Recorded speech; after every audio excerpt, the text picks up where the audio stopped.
Why are my neighbors disappearing? The Wilson house had been empty for 3 weeks, but their cars were still in the driveway and mail was piling up. Everything was normal through their windows, but they were gone. Then the Lee family vanished the same way, and I started to panic. I called the police about the Wilsons, and they said adults can leave whenever they want. When I mentioned their dog was still in the backyard, they sent someone to check. The officer said the dog had food and water, so nobody was neglecting it. He suggested they were on vacation, even though their cars were still there. When the Lees disappeared, I called again, but got the same response. The cop said people were probably taking summer trips. I explained the Lees had 3 kids missing school, but he just took a report. I could tell he thought I was overreacting. I started keeping track of which houses were suddenly empty. In 6 weeks, 5 families had vanished from our street. Not moved out because their stuff was still inside, just gone between one day and the next without anyone seeing them leave. I tried talking to the remaining neighbors, but they acted like nothing was wrong. Mrs. Cooper said the Wilsons had mentioned staying with family,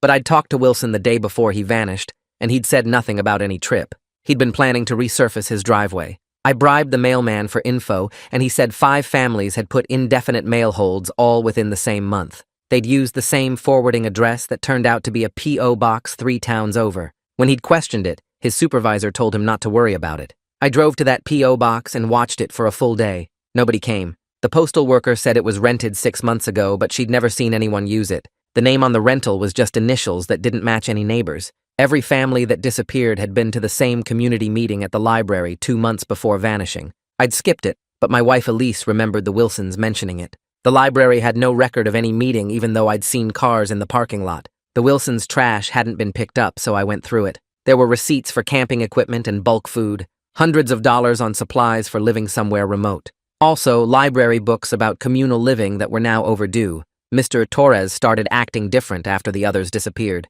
He kept inviting us to dinner with strange urgency. He wanted to discuss our future in the neighborhood and mentioned how much happier the Wilsons seemed before they left. When I asked where they went, he just smiled. Elise found out 3 missing families had paid off their mortgages in full weeks before disappearing. Her friend at the bank said they'd all come in the same day with cashier's checks. Legal, but unprecedented. Cars started driving slowly past our house at odd hours. One had an out-of-state plate, and when I tried to follow it, went straight to the highway and left town. More neighbors mentioned major life changes. Mrs. Cooper talked about reevaluating what mattered. Mr. Torres gave away his expensive watch, saying material things were meaningless. Normal suburban people suddenly talking differently. I set up a camera to watch the street, but it showed nothing unusual for weeks. The empty houses sat there like missing teeth, and every day I wondered if we'd be next. Elise found a handwritten letter tucked in our door about finding true community and leaving behind false obligations. It said our neighbors had found something worth pursuing.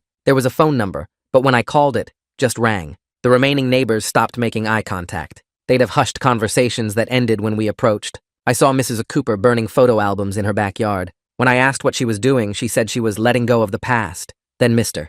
Torres disappeared with 2 other families on the same night. I was watching but must have fallen asleep, because one moment their lights were on, and the next the houses were dark and empty. Cars still there and doors locked. We were one of 3 families left on the entire street. Elise stopped sleeping well and kept checking locks. I kept a baseball bat by the bed, though I didn't know what I was protecting us from. I tried calling the FBI, but they said no crime had been committed.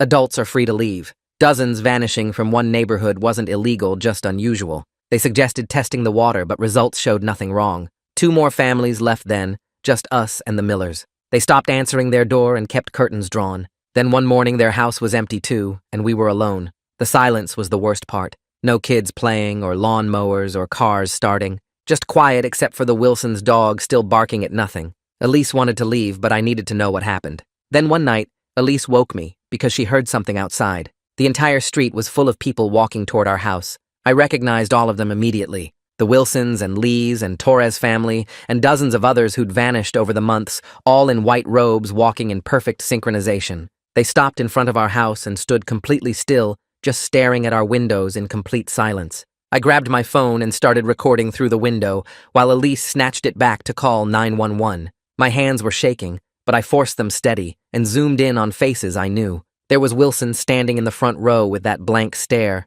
Mrs. Cooper, 3 people to his left. The Lee family clustered together like they'd practiced their positions, Torres near the back, all of them just standing there in white robes, not moving or blinking. I counted 42 people total spread across our lawn and the street. The streetlight caught their faces perfectly, and I made sure to get clear shots of everyone I recognized. Elise was talking to the 911 operator, and I could hear the skepticism in the woman's voice even from across the room. The operator kept asking Elise to repeat herself, like she couldn't believe what she was hearing. Dozens of people in robes standing motionless on our street. The operator promised to send a patrol car, but her tone suggested she thought we were pranking her, or maybe drunk. Elise stayed on the line like the operator instructed, and we both watched the figures through the window. 18 minutes passed according to the call timer. Not one person moved during that entire time. They didn't shift their weight or adjust their robes or look at each other, just stared at our windows with those empty expressions. I kept recording the whole time, and my phone storage warning popped up twice.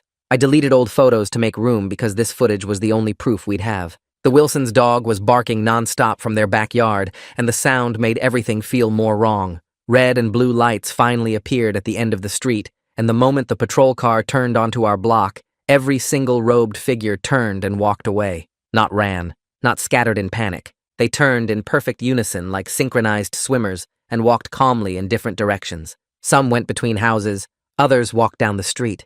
A few cut across yards. The officers got out of their car and called out, but nobody stopped or responded. The figures just melted into the darkness between the empty houses, and within 2 minutes, the street was completely empty again. The officers came to our door and took a brief report. I showed them the video I'd just recorded, but they seemed more annoyed than concerned. One officer explained that standing on a public street isn't illegal, even if it's creepy and weird. The other officer wrote down vague notes about a disturbance and said they'd increase patrols. They left after maybe 10 minutes and we were alone again. I immediately plugged my phone into my laptop and transferred the video files before anything could happen to them. Elise sat next to me while I played back the footage frame by frame. That's when we saw it. When the police car appeared, every person turned at exactly the same moment. Not a second of difference between them. I went back and watched it again in slow motion. 42 people all pivoting on the same foot at the same instant, like they'd rehearsed it 100 times. Then they walked away with identical stride lengths and arm swings. This wasn't random people playing a prank on us. This was coordinated and planned and practiced. I made 3 backup copies of the video and saved them to different drives. Elise suggested uploading to cloud storage too, so I created a new account using a fake name and uploaded everything there. Neither of us could even think about sleeping after that. I pulled up every contact method I had for the vanished neighbors and started systematically trying each one. I called Wilson's cell, and it went straight to voicemail. His wife's phone did the same. I tried their home number and got a disconnected message. I sent emails to every address I had and watched them bounce back as undeliverable. I checked Facebook and their accounts were gone. Instagram deleted. LinkedIn profiles removed. The Lees were the same. Torres, too.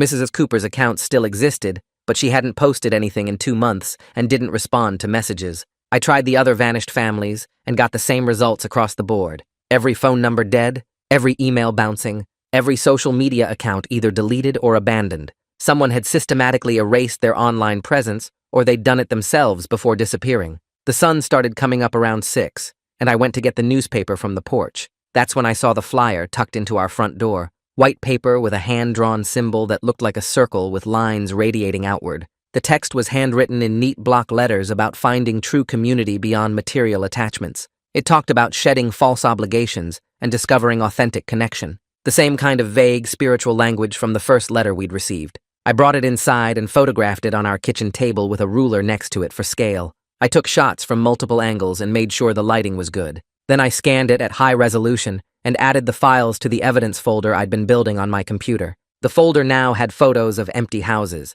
copies of the suspicious letters, screenshots of the deleted social media accounts, and the video from tonight. I told Elise we needed to test something. We packed overnight bags with basic clothes and toiletries and drove to a cheap motel 15 miles outside town. I picked one off the highway that looked forgettable and paid cash for the room. I parked where I could see the entrance from our window, and we settled in to wait. Elise tried to nap, but I couldn't stop watching the parking lot. Within 2 hours, a white van with no company markings circled the lot twice. It slowed down near our car both times. The driver wore sunglasses even though it was overcast, and kept his head turned toward our vehicle. The van left after the second pass, but we'd gotten our answer. Someone was tracking our movements. They'd followed us here or known where we'd go somehow. We stayed the night anyway because going home felt more dangerous than staying put. The next morning we drove back and I went straight to the police station. The desk sergeant was an older guy who actually seemed to listen instead of dismissing me immediately. I filed a formal harassment complaint and requested extra patrols on our street. I referenced the case number from last night's disturbance call and added all the new information about the surveillance and the flyers. The sergeant gave me a new case number to use for future reports and said he'd make sure the patrol schedule included our area. He was more sympathetic than the officers from last night had been. He admitted the situation was unusual and concerning, even if no specific laws were being broken. Having an official paper trail felt important, even if nothing immediate would change. I spent the entire afternoon at my computer creating a master timeline document. I started with the first disappearance and mapped every single event in chronological order. The Wilsons vanishing on June 3rd, the Lees gone by June 10th, the mail holds all filed during the same week in May, the mortgage payoffs happening on the same day in early June, the library meeting in April that had no official record, the camping equipment purchases, the strange conversations with Torres and Mrs. Cooper, the slow cars driving past, the letters appearing on our door, the coordinated robed gathering last night. Seeing it all laid out on one timeline made the pattern impossible to deny or dismiss. This wasn't random coincidence. Someone had been planning this for months and executing it in careful stages. I printed 10 copies on our home printer and prepared them to present to anyone who would actually listen and take us seriously. Elise remembered Detective Adkins had handled a theft case on our street last year when someone's garage got broken into. She found his card in our junk drawer and called to request a meeting. He agreed to see us that afternoon at the station. We brought the timeline, the videos, the photos, and all our documentation. Adkins was in his 40s with gray at his temples and a careful way of listening that made me think he actually heard what we were saying. He reviewed everything we'd brought and asked detailed questions about dates and times. He warned us that adults leaving voluntarily isn't a crime no matter how weird the circumstances. He couldn't investigate people for choosing to disappear, but he agreed the pattern was concerning and said he'd keep our case number active. He'd review what we'd documented and see if any of it crossed into criminal territory. It wasn't much, but it was more than we'd gotten from anyone else so far. That evening, I pulled up my email and started a new message to Kara Parker at the local paper. I'd read her articles about neighborhood issues and school board meetings, so I knew she cared about community problems.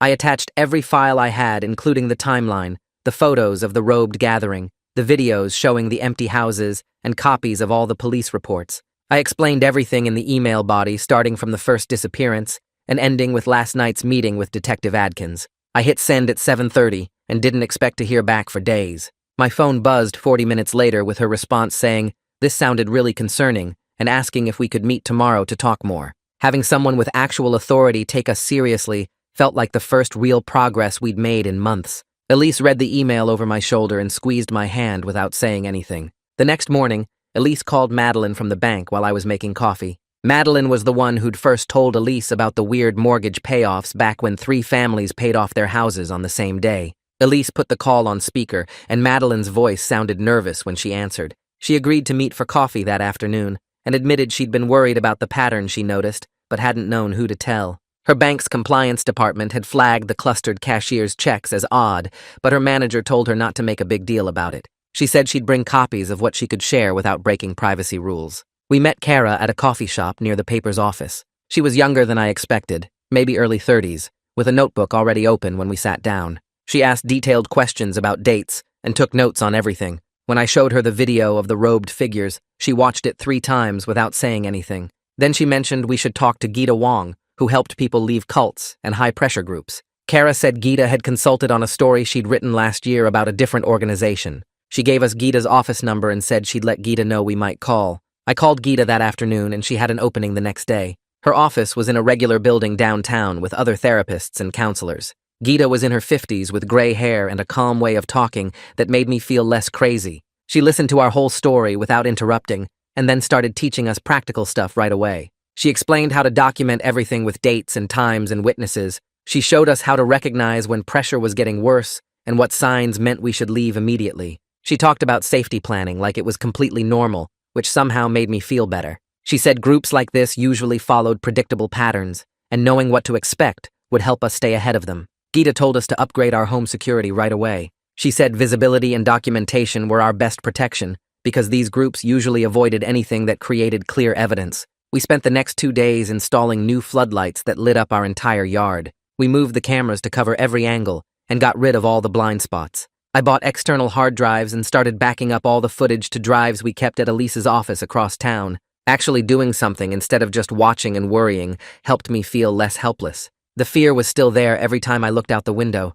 but at least I was taking action. Kara called a few days later to say she'd filed Freedom of Information Act requests with the city. She asked for all library room bookings from the past year and any permits issued to groups in our area. She explained it would take a few weeks to get responses because the city had to process the requests officially. But if the library meeting actually happened, there should be some record somewhere. Even if someone tried to hide it, there would be paperwork trails. She sounded confident, like she'd done this kind of digging before. Detective Adkins called asking for copies of our raw video files. He said he needed the original files with all the metadata intact for any potential investigation. The metadata would show exact dates and times and prove the videos hadn't been edited. He was careful to warn us that the bar for criminal charges was really high. Adults standing on a public street wasn't illegal no matter how creepy it was. But he wanted the evidence anyway in case something else developed. I uploaded everything to a secure link he provided and felt good about having law enforcement actually engaged. 3 weeks later, Kara called with news about the FOIA request.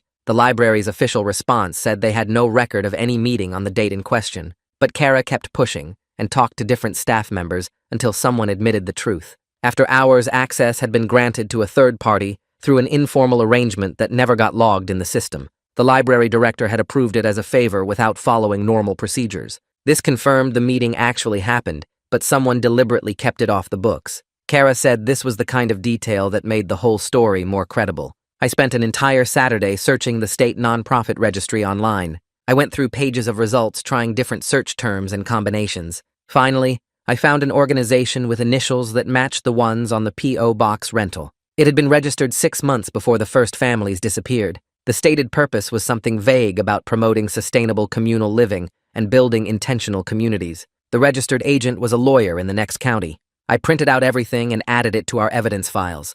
Having an actual legal entity made the whole thing feel more real and more scary at the same time. Kara called excited about a flyer she'd found online. There was a public seminar on sustainable living happening the following week at a community center 2 towns over. The nonprofit we'd found was listed as one of the sponsors.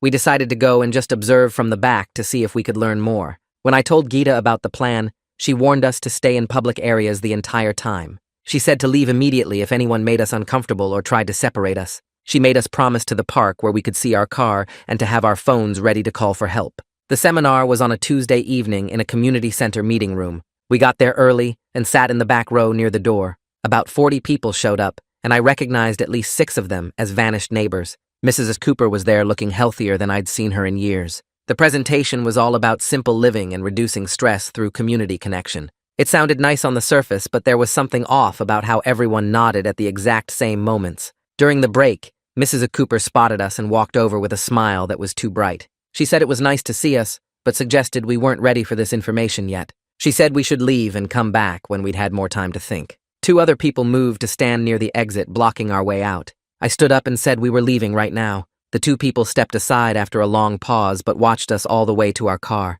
We drove home in silence, checking the mirrors constantly, but nobody followed us this time. That night, I sent Gita all the footage from the seminar, including the clear shots of Mrs. Cooper and the 2 people blocking the exit. She texted back immediately asking us to come to her office first thing in the morning. We met Gita at 9, and she pulled up a presentation on her laptop, showing us patterns she'd seen in dozens of similar cases. The silent vigils always came first, to show unity and inevitability. Then came the soft pressure through former friends and neighbors, acting like everything was fine. After that, the group escalated to direct confrontation when targets didn't respond to gentler methods. She said we should expect offers to rescue us from our stress and confusion, invitations framed as concern for our well-being. The pressure would keep building until we either joined or left the area completely. Gita helped us write out specific responses to different scenarios, so we wouldn't have to think in the moment when someone approached us. She also gave us a safety plan including check-in times with her and protocols for if either of us felt in immediate danger.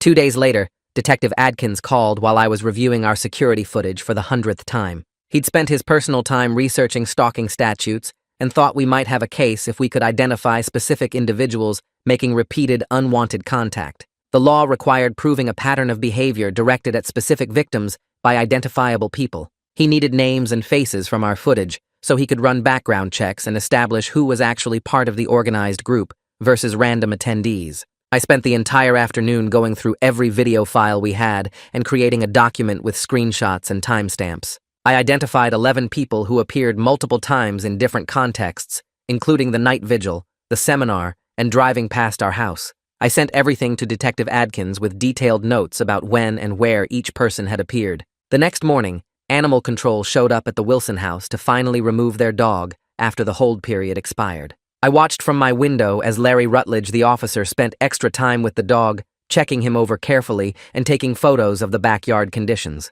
I went outside and asked Larry what would happen to the dog now. He said normally the dog would go to the shelter, but he seemed genuinely worried about the whole situation with the vanished families. I offered to foster the dog temporarily, and Larry looked relieved. He said it was better than the shelter and gave the Wilsons time to claim him if they ever came back. We did the paperwork right there on the sidewalk, and I brought the dog into our house. He was a medium-sized mutt with brown fur and anxious eyes. Elise started calling him Scout, and he followed us everywhere like he was afraid we'd disappear too. That same afternoon, I was working from home when I noticed the white van again. It drove past our house slowly, then circled the block and came back. I grabbed my phone and managed to get a clear photo of the license plate as it passed the third time. The image was sharp enough to read every character. I texted it to Detective Adkins immediately, and he responded that he'd submit a DMV request, but warned these things took time to process through official channels. A few days later, my phone rang from a number I didn't recognize. When I answered, Madeline was on the line, speaking quietly and quickly. She said she was calling from a burner phone because she was nervous about her regular line. Internal compliance at the bank had flagged the clustered cashier's checks as suspicious months ago, but management told her to drop it and not pursue the issue further. She'd been worried about her job security but wanted to help us anyway. I told her we'd never reveal her as a source and thanked her for taking the risk. She said she'd keep watching for any similar patterns and hung up without saying goodbye. The harassment shifted to a new tactic the following week. We came home from grocery shopping to find a wicker basket on our porch filled with fresh baked bread and jars of homemade jam. There was a handwritten note about finding peace through simplicity and letting go of material stress. I photographed everything carefully, including the note and the basket itself, before throwing it all away. The next day, another basket appeared with different contents, but the same type of note. We established a firm rule of refusing all contact and gifts, no matter how innocent they seemed. I documented each basket with photos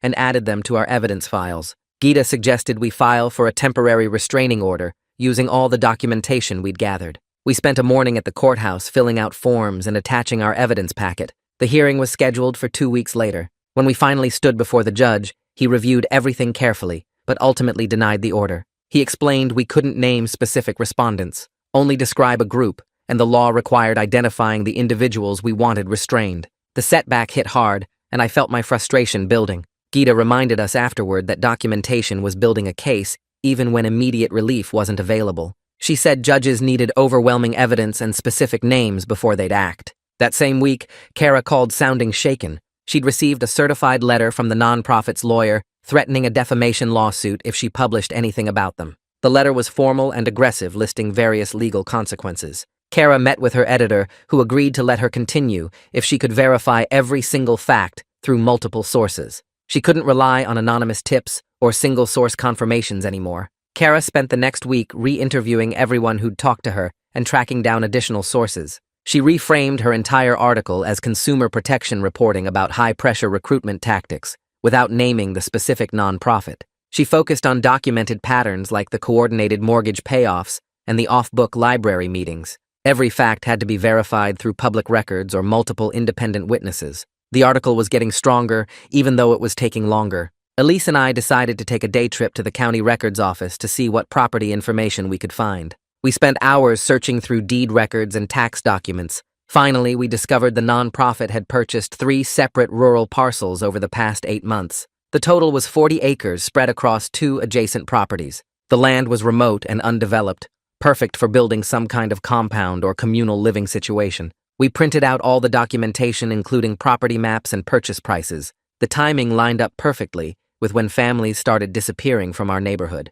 On the drive home, I kept checking the mirrors, but didn't see anyone following us this time. The next morning, we loaded the car with water bottles and snacks for a long surveillance session. I brought my camera with the telephoto lens and made sure my phone was fully charged for GPS tracking. Elise plotted the route to the rural parcels we'd found in the county records, and we left before dawn to arrive during normal work hours. The drive took almost 90 minutes through increasingly empty farmland, until we reached the county road that bordered the first property. I pulled onto the shoulder about 200 yards from the entrance, and we sat there watching through binoculars. 3 white vans were parked near a partially constructed building, and maybe a dozen people in regular work clothes moved around carrying lumber and tools. I got out and walked along the public road taking photos with my camera's timestamp function enabled. The GPS metadata would prove exactly where and when these pictures were taken. I zoomed in on license plates and captured clear shots of the construction progress. Nobody seemed to notice us or care that we were there. After an hour, we drove to the second parcel, which showed similar activity with more vans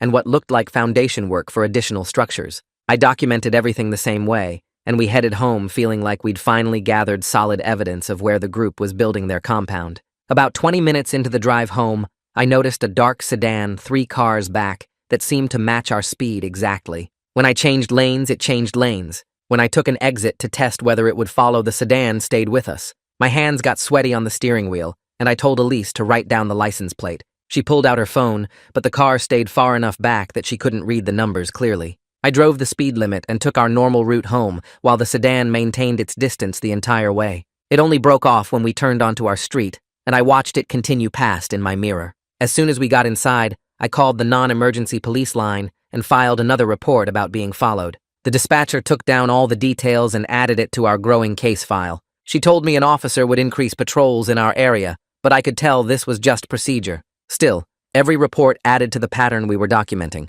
2 days later, Gita called and said she had someone who wanted to talk to us anonymously. We met at a coffee shop in the next town over, and a woman in her 40s sat down at our table without introducing herself. She explained she'd left the group 6 months ago after realizing how isolated she'd become from her old life.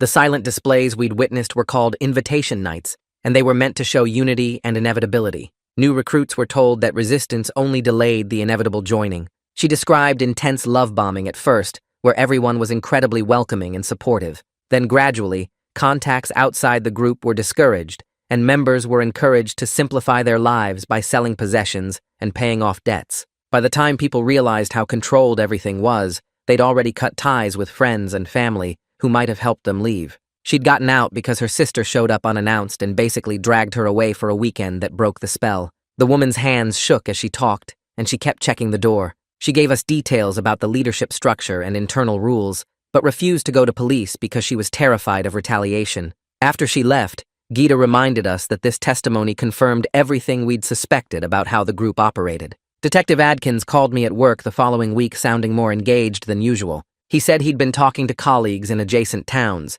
and they'd heard similar complaints about families suddenly leaving and suspicious group activity. He was starting to coordinate informally with other departments to see if there was a bigger pattern. The problem was that cross-jurisdictional cases moved slowly, and each department had limited resources. He told me to keep documenting everything, because if they could prove coordinated harassment across multiple jurisdictions, it might trigger state-level attention. I felt relieved that he was finally taking this seriously and building a case beyond just our neighborhood. He warned me not to expect quick results, but assured me they were working on it. That same week, Elise came home looking stressed and told me her boss had called her in for a meeting about her work performance. She'd been missing deadlines and seemed distracted during meetings. Rather than hide what was happening, she decided to disclose everything to HR to protect her job. She brought copies of our documentation and explained the harassment and surveillance we'd been dealing with. Her HR representative was surprisingly supportive and offered flexible work hours, so she could work from home on days when the stress was too much. They also gave her information about employee assistance resources, including counseling. Elise cried with relief in the parking lot afterward because she'd been terrified they would fire her. Having her employer understand and accommodate the situation took away one major source of stress. We woke up one morning to find all 4 tires on both our cars completely slashed. The cuts were clean and deliberate and clearly meant to send a message. I called the police and filed yet another report while dealing with our insurance company. The responding officer took photos and dusted for prints, but found nothing useful. He noted the escalation in his report and suggested we install additional security measures. I spent that afternoon mounting 2 more cameras to cover the driveway from different angles and adjusting the motion sensor lights to be more sensitive. The insurance covered most of the tire replacement cost, but the deductible and hassle added to our mounting expenses. Every incident cost us time and money, and I knew that was part of the strategy to wear us down. A week later, another group of robed figures walked through our street in broad daylight around noon. This time I was ready with the camera and filmed their faces clearly without darkness obscuring any features. I recognized the Wilsons and Torres family and Mrs. Cooper, along with at least a dozen others. The footage was crystal clear with perfect lighting, and I sent it to Detective Adkins immediately. He called back within an hour to confirm he could identify several individuals from the video. This was the breakthrough we needed because now he had faces and names to attach to the harassment pattern. He said he would start running background checks and building individual case files on the people we could identify. Kara expanded her Freedom of Information Act requests to adjacent counties looking for similar patterns. She discovered that sheriff logs in 2 neighboring counties coded similar incidents as community transition events. The language was deliberately vague and minimized what was actually happening. Reading those official records was chilling because it suggested some level of institutional awareness, or at least a tendency to downplay these situations. Kara was building a case that this wasn't isolated to our town and that authorities across the region had been seeing signs of this group's activity for months. Larry from Animal Control called to say the Wilsons' dog had completed his mandatory hold period and nobody had claimed him. We'd already submitted a foster application and Larry approved it immediately. We drove to the shelter that afternoon and brought home a scruffy terrier mix who'd been alone in that backyard for months. We named him Scout, and he settled into our house like he'd always been there. Having a dog changed the atmosphere completely. Scout needed walks and feeding and attention, which gave us routines beyond constant vigilance. He'd bark at unusual sounds, which actually helped us feel more secure. The simple act of caring for another living thing provided unexpected emotional grounding when everything else felt chaotic. Madeline reached out through a secure message app and shared anonymized suspicious activity report trends from her bank's internal systems. The financial pattern we'd noticed with the coordinated mortgage payoffs matched 2 other neighborhoods in nearby towns. Families in those areas had also paid off mortgages in clusters, using cashier's checks around the same time our neighbors did. The scope was bigger than just our street, and this information was exactly what Detective Adkins needed to make the case for a broader investigation. Madeline was risking her job by sharing this, but she felt it was important enough to take that chance. I forwarded everything to Detective Adkins, who confirmed this was the kind of evidence that could push the case to state investigators. The city council meeting was on a Tuesday night, and we arrived early to sign up for public comment. I'd printed copies of our timeline and brought the flash drive with video footage just in case anyone wanted to see proof. The council chambers were mostly empty, except for a few regular attendees and city staff taking notes. When public comment started, I went first and kept my statement under 3 minutes like the rules required. I explained the pattern of disappearances and showed them photos of the empty street and the coordinated mortgage payoffs. I mentioned the surveillance and harassment we'd been dealing with and asked what the city could do to protect residents from this kind of pressure. The council members looked uncomfortable and kept glancing at each other while I talked. Then something unexpected happened. A woman I'd never seen before stood up next and described almost the exact same situation happening on her street across town. She had the same story about families vanishing and leaving their stuff behind, and people in white robes showing up at night. Then a man from another neighborhood spoke and mentioned the same nonprofit we'd been tracking. He said his block had lost 6 families in 2 months, and police kept telling him there was no crime. A third person described finding the same recruitment letters we'd gotten tucked indoors throughout their area. I felt this weird mix of relief that we weren't alone and horror that this was happening all over town. The council members shuffled papers, and the mayor said this was concerning, and they'd refer it to staff for further study. One council member asked if we'd filed police reports, and I said yes multiple times. Another asked if we had proof of actual crimes being committed, and I explained that's why we needed their help, because everything was technically legal, but clearly coordinated. The mayor thanked us for bringing this to their attention and moved on to the next agenda item about parking permits. We stayed for the rest of the meeting hoping they'd come back to it, but they never did. Afterwards, the 3 other residents found us in the parking lot, and we exchanged phone numbers. They'd all been dealing with this alone, thinking their neighborhood was the only one. We agreed to stay in touch and share information. 2 days later, I got a text from a number I didn't recognize with a link to a website. The site had our full names, home address, both our phone numbers, and where Elise worked. It listed our car makes and license plates and included a photo of our house taken from the street. The page was titled with our names and called us enemies of community progress. There were already comments underneath calling us troublemakers and suggesting we needed to be taught a lesson. My hands shook as I showed Elise, and she immediately went pale. We spent the next hour going through every social media account we had and setting everything to private or deleting it entirely.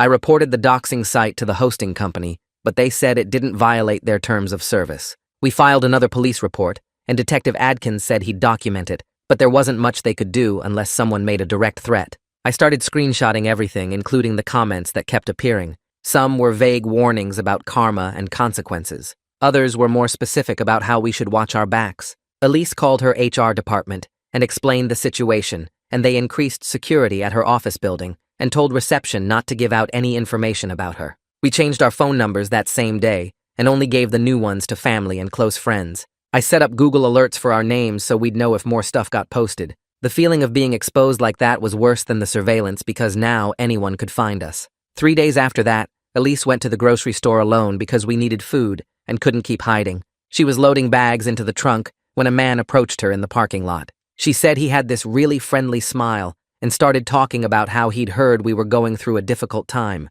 He said the community wanted to help us find peace and that fighting against positive change only caused suffering. Elise pulled out her phone and started recording audio while keeping it in her pocket. She told him firmly that we weren't interested and asked him to leave her alone. His tone shifted completely, and he said resistance was making things harder than they needed to be. He mentioned that other families had found happiness once they stopped fighting, and that we could too if we opened our hearts. Elise said she needed to leave and got in her car and locked the doors. The man stood there watching her until she drove away. When she got home, she was shaking and replayed the audio for me. His voice went from warm and caring to cold and threatening within seconds. We sent the recording to Detective Adkins immediately, along with the description of the man and his car. This was exactly the kind of evidence we needed, showing direct intimidation. Detective Adkins called the next morning and said the audio recording combined with the identified faces from our video footage might be enough for a restraining order. We met with him at the courthouse and filled out the paperwork requesting protection from targeted picketing at our specific address.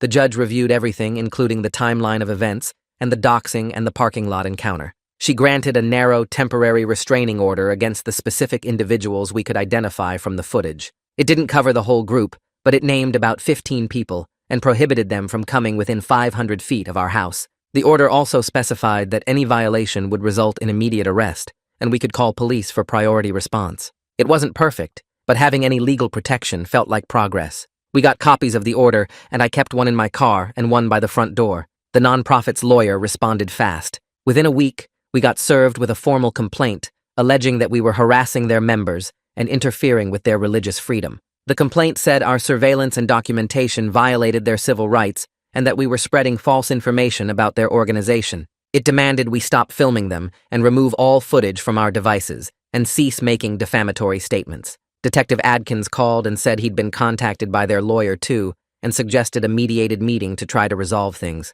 We met at the police station with Detective Adkins acting as mediator. Their lawyer was professional but firm and said his clients just wanted to practice their beliefs in peace. I pointed out that showing up at our house at 2 in the morning wasn't peaceful. The lawyer said that was protected expression and we were the ones creating conflict by treating community outreach as harassment. Detective Adkins kept things calm, and eventually both sides agreed to maintain distance. They'd stop coming to our street, and we'd stop filming them, unless they violated the restraining order. Neither side was happy, but at least there was a formal agreement on record.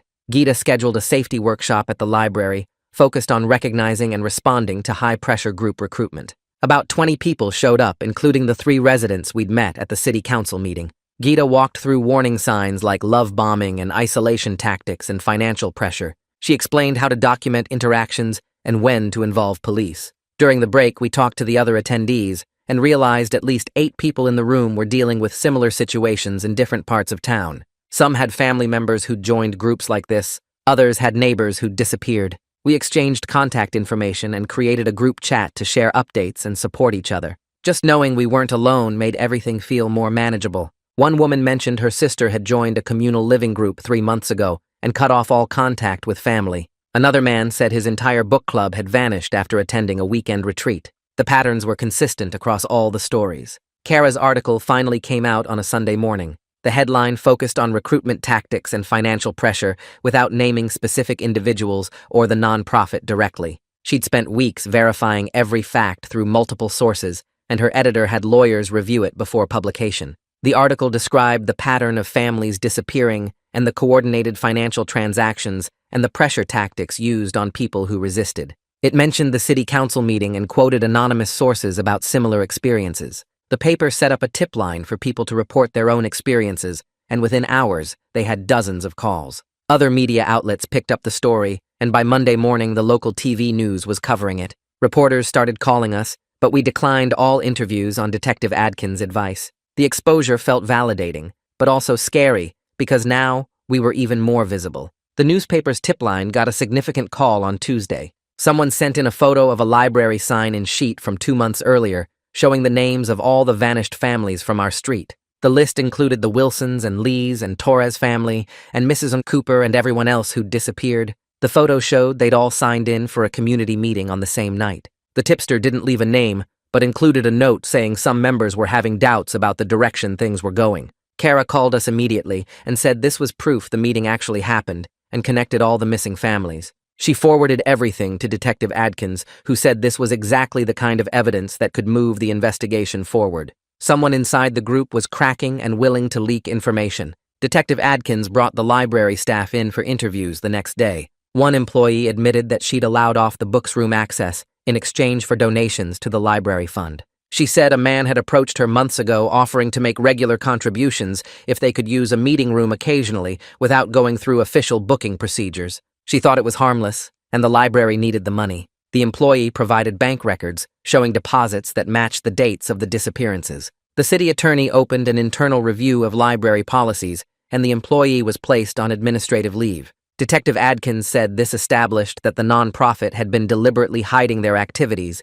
and using financial incentives to avoid oversight. The case was building, but slowly. The motion alarms woke us at 2 a.m. on Thursday. The lights and sirens activated automatically when someone triggered the sensor near our back fence. I grabbed my phone and pulled up the camera feed while Elise called 911. The footage showed a figure in dark clothes trying to climb into our backyard, but they ran when the alarms went off. Police arrived within 4 minutes because of the restraining order and searched the area with flashlights. They found footprints in the dirt near the fence and took photos, but whoever it was had disappeared into the neighborhood. The officer said the restraining order meant they could arrest anyone identified from our footage if we caught them on camera. We stayed up the rest of the night reviewing all the camera angles, but the person had kept their face covered. The faster police response made us feel slightly safer, but the fact that someone had actually tried to get into our yard meant things were escalating again. The envelope arrived in our mailbox 2 days later with a return address from a company called Meridian Holdings, LLC. I opened it standing in the driveway and found a formal purchase offer for our house,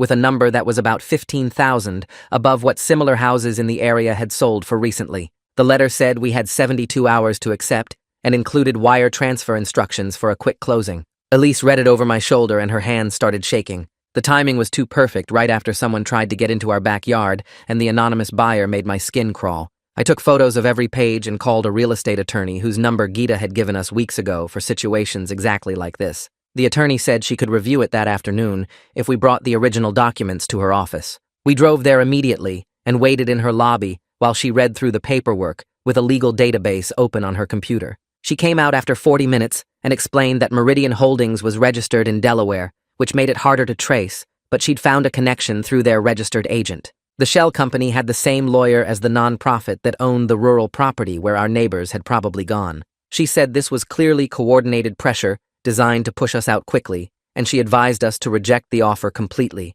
We should document this as another example of harassment and keep it with all our other evidence. I felt sick driving home because the offer meant they knew exactly how much financial pressure we were under, and they were using it against us. That night, Elise and I had the worst fight we'd had in years. She wanted to just take the money and leave and start over somewhere else where we wouldn't spend every night wondering if someone was going to break in. I said we couldn't let them win after everything we'd been through and all the documentation we'd built. She said I cared more about being right than keeping us safe, and I said she was giving up too easily. We both said things we didn't mean and ended up crying on opposite sides of the living room with Scout sitting between us looking confused. After we calmed down, Elise said we needed professional help to work through this because the stress was tearing us apart. I agreed, and we looked up couples therapists who had evening appointments and booked a session for the following week. Neither of us slept well that night, even though we eventually moved to the same side of the couch and held hands. The therapist was a calm, older woman who listened to our whole story without interrupting and then asked what we really wanted to achieve. I said I wanted to expose what was happening and make sure it didn't happen to other people. Elise said she wanted to feel safe again and not live in constant fear. The therapist helped us see that those goals weren't actually opposed to each other and that we could prioritize safety while still supporting the investigation. She suggested we make an exit plan that included selling the house on our own terms and moving somewhere the group didn't know about while we continued to help Detective Adkins and Kara from a distance. Over the next 2 sessions, she helped us map out specific steps and timelines and taught us how to communicate better when we were both scared and exhausted. Having a plan that honored both our needs made everything feel slightly less impossible. We listed the house with a realtor who agreed to keep the listing low profile and screen potential buyers carefully. The first showing went fine, but the second couple got a phone call during their walkthrough and left looking uncomfortable. Our realtor said they'd received a call from someone claiming to be a concerned neighbor who wanted to discuss the community values and make sure new residents would fit in. The couple decided to look elsewhere. This happened 3 more times with different buyers, and our realtor started getting frustrated. We decided to lower the price by $10,000 just to move things faster, even though it meant taking a loss. Elise cried when we signed the price reduction paperwork, but we both knew we just needed to get out. Kara called one morning sounding excited and said the State Attorney General's office had opened a consumer protection inquiry based on her reporting and the pattern of pressure tactics we documented. This was the first time a state-level agency had paid attention to what was happening, and it meant real investigators with subpoena power would be looking into the nonprofit's practices. She said the AG's office had contacted her for background information and she'd referred them to Detective Adkins and to us. I felt a surge of hope for the first time in weeks, because this was finally bigger than just our local police department. 2 weeks later, Detective Adkins called to say the AG's office had issued subpoenas to multiple banks requesting records of the coordinated mortgage transactions that Madeline had first noticed. He said Madeline had gotten whistleblower protections through the bank's legal counsel so she could cooperate officially without risking her job. She'd been carrying the stress of knowing something was wrong, but not being able to report it, and now she could finally help without consequences. Detective Adkins sounded more energized than I'd heard him in months, and said this investigation had teeth that his department alone couldn't provide. He asked us to come to the station to coordinate with the AG investigators, and we spent 3 hours going through our video footage and documentation. 2 investigators from the AG's office reviewed everything we'd collected and asked detailed questions about dates and times and specific incidents. We signed sworn statements about the harassment and surveillance, and they explained our documentation would become part of the official case file. One investigator said our careful record-keeping had created a timeline that would be hard for the nonprofit to dispute. Walking out of the station that day, I felt like our obsessive documenting had finally paid off in a way that mattered. We closed on a rental house across town 3 weeks later and moved with Scout on a rainy Tuesday morning. The rental was smaller than our old house, but it was in a normal neighborhood where people walked dogs and kids rode bikes, and nobody wore robes or stood in silent groups. We didn't tell many people our new address and set up routines that kept us low profile. The physical distance helped immediately, even though I still found myself checking the cameras on my phone and looking over my shoulder in parking lots. Elise started sleeping better within the first week, and Scout seemed to relax too, spending less time at windows and more time on the couch. The city council passed an ordinance 2 months after we moved that limited targeted residential picketing and created clearer enforcement procedures for harassment complaints. It wasn't a perfect solution, and it came too late to help us directly, but it gave future residents better legal tools if something similar happened again. Detective Adkins sent us a copy of the ordinance with a note saying our case had prompted the policy change, and he hoped it would prevent other families from going through what we did. I filed the ordinance with all our other documentation, knowing that even though we'd lost our house and taken a financial hit, we'd helped create some accountability that might protect other people down the line. A van idled across from our rental on a Tuesday evening with its engine running and headlights off. I called the police immediately, and they arrived within 8 minutes, which was faster than any response we'd gotten at the old house. The van pulled away as soon as the patrol car turned onto our street, and the officers took down the plate number and filed it under the harassment ordinance. The faster response made me feel like the new rules were actually working, and not just words on paper. 2 days later, Geeta called saying Mrs. Cooper had reached out asking for help to leave the group. She was the first vanished neighbor to crack, and Geeta scheduled private sessions to help her exit safely.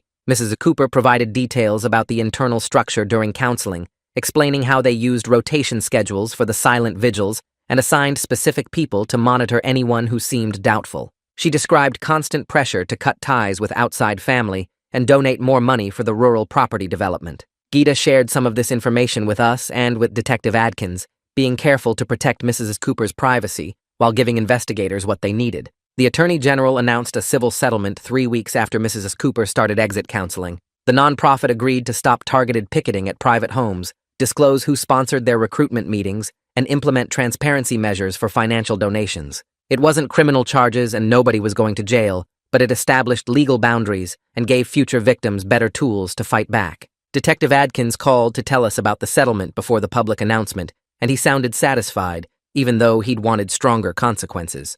Kara published a follow-up article the day after the AG's announcement, focusing on the settlement terms and the new city ordinance. She credited anonymous sources and community advocates without naming us directly, which was exactly what we'd asked for. Reading the article felt strange because it was our story, but told from a distance, and I was relieved to see it documented publicly while keeping our names out of it. Elise printed a copy and filed it with all our other documentation, saying it felt like proof that everything we'd been through had actually happened and mattered. We sold our old house 6 weeks after the settlement to a young couple who seemed completely unaware of the neighborhood's history. They didn't ask many questions during the walkthrough, and their inspector found nothing wrong with the structure or systems. We took a 15% loss compared to what we'd paid, which hurt our savings significantly. Walking away from closing with a check felt like cutting the last physical tie to that nightmare street, and I didn't look back at the house when we drove away. Sleep started returning gradually over the next few weeks, as we established normal routines in the rental.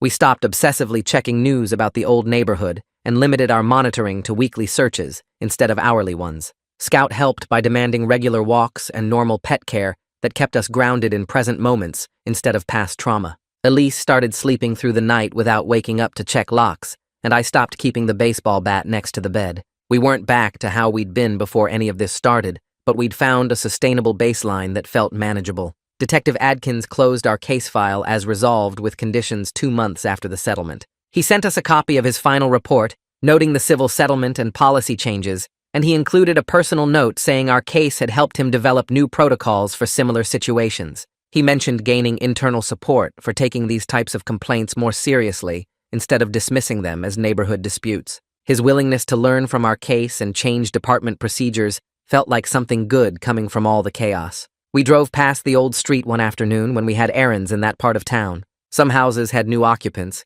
and we could see fresh paint on the Wilson place and kids' toys in the Lee family's yard. Normal neighborhood life seemed to be returning with people who had no idea what had happened there months before. We didn't stop or slow down, just noted the changes and kept driving toward our side of town and our new life. Seeing other families living there without fear made me feel like the street itself might recover, even if we never could. We started volunteering with Gita's nonprofit outreach program 3 months after moving to the rental. The program trained people to recognize high-pressure group tactics and helped others exit safely when they were ready. We attended evening training sessions twice a week, learning how to provide support without judgment and how to document patterns for potential legal action. Scout slept at our feet during the sessions, and having him there made the work feel less heavy. Our life was smaller than it had been before, with fewer friends and more caution about who we trusted. We still checked our surroundings in parking lots and verified who was at the door before opening it, but we'd found a kind of safety that felt sustainable and a purpose that turned our experience into something that might help other people avoid what we'd been through.